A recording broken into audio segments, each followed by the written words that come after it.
नमस्कार मित्रों, आज हम आपके लिए संविधान सभा की प्रमुख समितियां एवं संविधान के स्रोत से महत्वपूर्ण प्रश्न लेकर आए हैं जो आपके यूपीएसआई तथा एसएससी की अन्य परीक्षाओं में देखे गए थे। तो साथियों, ये प्रश्न आपके लिए बहुत ही महत्वपूर्ण होंगे और वीडियो के अंत तक ज़रूर बने रहें। जिस किसी ने चैनल को सब्सक्राइब नहीं किया है, चैनल को सब्सक्राइब कर लें, वीडियो को लाइक करें और शेयर करते रहें। शुरू करते हैं साथियों इन प्रश्नों को। ये प्रश्न आपके लिए बहुत ही उपयोगी होंगे, जो इनसे आपके आने वाले एग्जामों में 1 से 2 प्रश्न देखने को मिल सकते हैं। तो साथियों, पहला प्रश्न है, निम्नलिखित में से संविधान सभा की संघ संविधान समिति का अध्यक्ष कौन था? इसका सही उत्तर होगा ऑप्शन सी, जवाहरलाल नेहरू। ये संघ संविधान समिति के अध्यक्ष थे। और डॉक्टर बी.आर. अम्बेडकर जो कि प्रारूप समिति के अध्यक्ष थे। अगला प्रश्न है, संविधान सभा के प्रांतीय संविधान समिति का अध्यक्ष कौन था? इसका सही उत्तर होगा ऑप्शन डी, सरदार पटेल। सरदार पटेल संविधान सभा के प्रांतीय संविधान समिति के अध्यक्ष थे।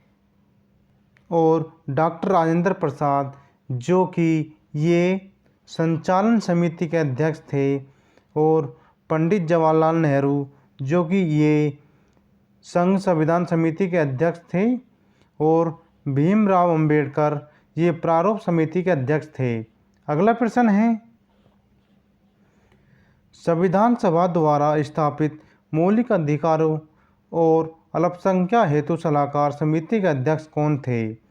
इसका सही जवाब होगा ऑप्शन डी, सरदार पटेल।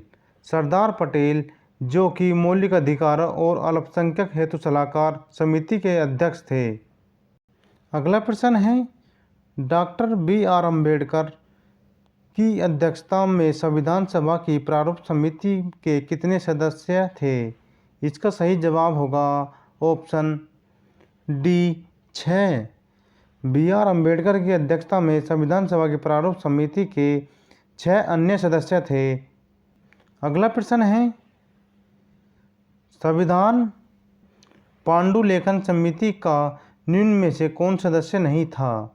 इसका सही जवाब होगा ऑप्शन सी, जवाहरलाल नेहरू। ये पांडुलेखा समिति के सदस्य नहीं थे। और पांडुलेखा समिति को प्रारूप समिति ही कहा जाता है, जिसमें A.K. अय्यर, K.M. मुंशी प्रारूप समिति या पांडुलेखा समिति के सदस्य थे। अगला प्रश्न है, संविधान निर्मात्री परिषद की झंडा समिति के अध्यक्ष कौन थे? इसका सही जवाब होगा option B, doctor Rajendra Prasad. ये संविधान निर्मात्री परिषद झंडा समिति के अध्यक्ष थे। अगला प्रश्न है, भारत के संविधान में उद्देशिका का विचार लिया गया है? ए, फ्रांस के संविधान से, बी, इटली के संविधान से, सी, कनाडा के संविधान से, डी, USA के संविधान से। इसका सही जवाब होगा ऑप्शन डी, USA के संविधान से। जबकि उद्देशिका की भाषा ऑस्ट्रेलिया के संविधान से ली गई है। अगला प्रश्न है, भारतीय राजनीतिक व्यवस्था में इनमें से कौन सर्वोच्च है? ए, संसद, बी, धर्म, सी, संविधान, डी, सर्वोच्च न्यायालय। इसका सही जवाब होगा ऑप्शन सी, संविधान भारतीय राजनीतिक व्यवस्था में सर्वोच्चतम है। अगला प्रश्न है, भारत में न्यायिक पुनरीक्षण की संकल्पना निम्नांकित देश के संविधान से ली गई है? ए, USSR के संविधान से, बी, संयुक्त राज्य अमेरिका, सी, यूनाइटेड किंगडम, डी, ऑस्ट्रेलिया। इसका सही जवाब होगा ऑप्शन बी, संयुक्त राज्य अमेरिका के संविधान से। अगला प्रश्न है, न्यायिक पूर्वावलोकन की व्यवस्था ऑप्शन ए, केवल भारत में है, ऑप्शन बी, केवल USA में है, ऑप्शन सी, भारत और USA में है, ऑप्शन डी केवल यूके में है। इसका सही जवाब होगा ऑप्शन सी भारत और यूएसए में है। तो मित्रों, जिस किसी ने चैनल को सब्सक्राइब नहीं किया है, चैनल को सब्सक्राइब कर लें, लाइक करें वीडियो को और शेयर करते रहें। अगला प्रश्न है, भारत की संघात्मक व्यवस्था निम्नलिखित में से किस देश से संबंधित है? ए यूनाइटेड किंगडम, बी कनाडा, सी आयरलैंड, डी संयुक्त राज्य अमेरिका। इसका सही जवाब होगा ऑप्शन बी कनाडा से भारत की संघात्मक व्यवस्था ली गई है। अगला प्रश्न है, भारतीय संविधान में राज्य की संघ की संकल्पना को प्राप्त किया गया है। ऑप्शन ए ऑस्ट्रेलिया के संविधान से, बी अमेरिका के संविधान से, सी स्विट्जरलैंड के संविधान से, डी ब्रिटेन नॉर्थ अमेरिका के संविधान से। Option D Britain north America अधिनियम से। तो इसका सही जवाब होगा option D British north America अधिनियम से, और यह संविधान के अनुच्छेद 1 के फर्स्ट में है। अगला प्रश्न है, भारत के संविधान में सम्मिलित समवर्ती सूची किस देश की देन है? Option A Italy, option B Soviet संघ, option C Canada, option D Australia.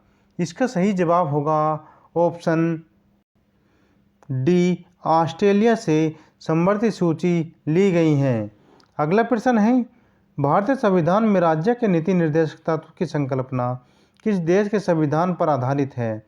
ए Japan, B France, C USSR, D Ireland. इसका सही जवाब होगा ऑप्शन डी आयरलैंड से राज्य के नीति निर्देशक तत्व की संकल्पना ली गई है। अगला प्रश्न है, राज्यसभा में गठन में प्रतिभा, अनुभव एवं सेवा को प्रतिनिधित्व देने में भारतीय संविधान निर्माता निम्नलिखित उदाहरण से प्रभावित हुए थे?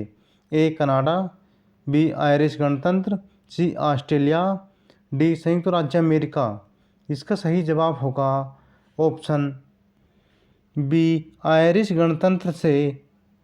अगला प्रश्न है, भारतीय संविधान में मौलिक कर्तव्यों का विचार लिया गया है? ए फ्रांस के संविधान से, बी रूस के संविधान से, सी ब्रिटिश संविधान से, डी अमेरिका संविधान से। इसका सही जवाब होगा ऑप्शन बी रूस के संविधान से भारतीय संविधान में मौलिक कर्तव्य लिए गए हैं, जो कि यह अनुच्छेद 51 के कै में है, जो कि इसे 42वें संविधान संशोधन 1976 में जोड़ा गया था, जो कि सोवियत संघ से लिया गया था। अगला प्रश्न है, भारतीय संविधान में सन्निहित मूल अधिकारों की अवधारणा किस देश के संविधान से ग्रहण की गई है? इसका option A Britain, B France, C रूस, डी संयुक्त राज्य अमेरिका। इसका सही जवाब होगा ऑप्शन डी संयुक्त राज्य अमेरिका। अगला प्रश्न है, लिखित संविधान का प्रारंभ किस देश से हुआ? A Bharat, B Japan, C America, D Britain. इसका सही जवाब होगा ऑप्शन सी अमेरिका का सर्वप्रथम लिखित संविधान है, जो कि विश्व का सबसे छोटा लिखित संविधान है और विश्व का सबसे बड़ा लिखित संविधान भारत का है, जिसमें 395 अनुच्छेद हैं तथा 12 अनुसूचियां हैं और 25 भाग हैं। अगला प्रश्न है, भारत में आपातकाल का सिद्धांत किस देश से लिया गया है? A America, B Germany, C Japan, D Ireland. इसका सही उत्तर होगा ऑप्शन बी जर्मनी से आपातकाल का सिद्धांत लिया गया है, और यह प्रश्न आपके कई एग्जामों में देखने को मिला है। अगला प्रश्न है, संविधान संशोधन की व्यवस्था तथा राज्यसभा के सदस्यों का निर्वाचन ग्रहण किस देश के संविधान से लिया गया है? ए जापान से, बी दक्षिण अफ्रीका से, सी कनाडा से, डी अमेरिका से। इसका सही जवाब होगा ऑप्शन डी दक्षिण अफ्रीका के संविधान से। संविधान संशोधन की व्यवस्था तथा राज्यसभा के सदस्यों का निर्वाचन लिया गया है, जो कि संविधान संशोधन अनुच्छेद 368 में वर्णित है और राज्यसभा को उच्च सदन कहा जाता है। तो मित्रों, ये थे प्रमुख समितियों से महत्वपूर्ण प्रश्न और संविधान के प्रमुख स्रोतों से महत्वपूर्ण प्रश्न, जो आपके आने वाले एग्जामों में इनसे प्रश्न देखे जाने की संभावनाएं हैं। तो साथियों, वीडियो अच्छी लगी तो वीडियो को लाइक करें, चैनल को सब्सक्राइब करें, शेयर करें और कमेंट करें। जय हिंद साथियों।